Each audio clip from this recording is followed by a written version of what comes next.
Hello, everyone. Welcome back to another installment of Mr. M Reads.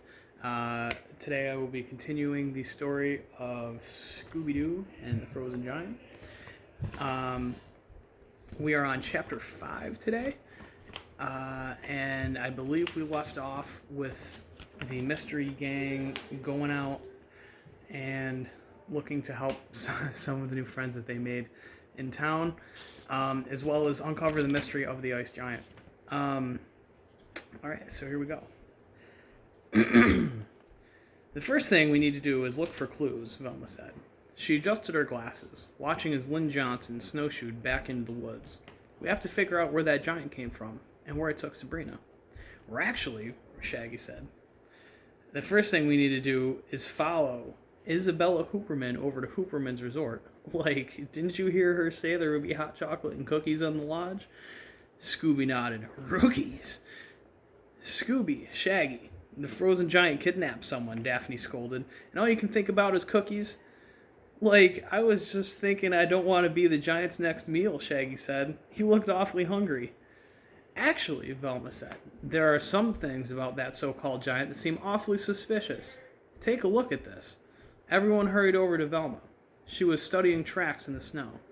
There are the giant's footprints, she pointed. You can tell from the prints that this giant was just wearing a pair of regular winter boots. Fred studied another boot track. A giant who lives inside the mountain wouldn't need human boots, he observed. That's exactly what I was thinking, Velma said. I wonder if someone is dressing up like the giant to try and scare us away. Interesting theory. Should we follow the tracks through the woods? Nora Malone suggested. Hopefully they'll lead us to Sabrina.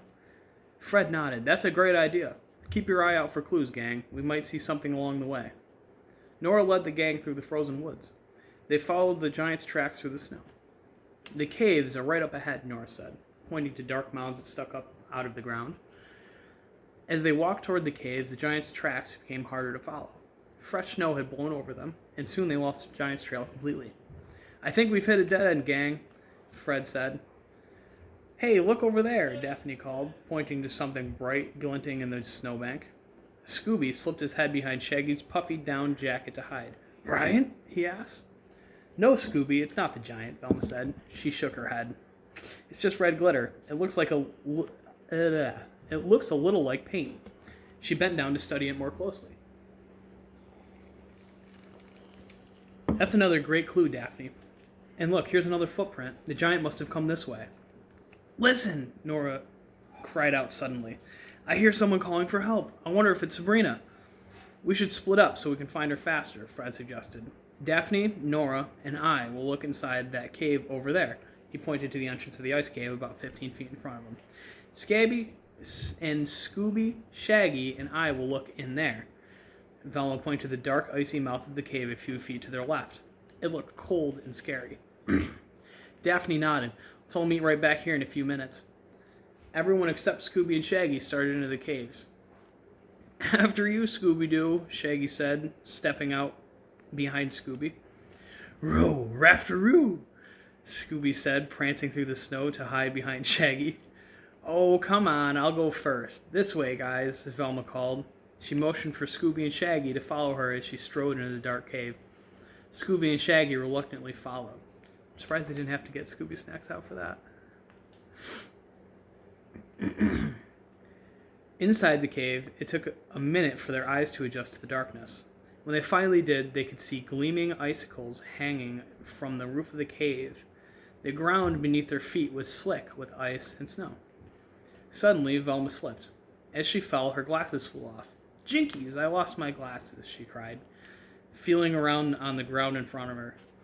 The thick mittens she was wearing didn't help, so she pulled them off. Her hand passed over something hard and rubbery.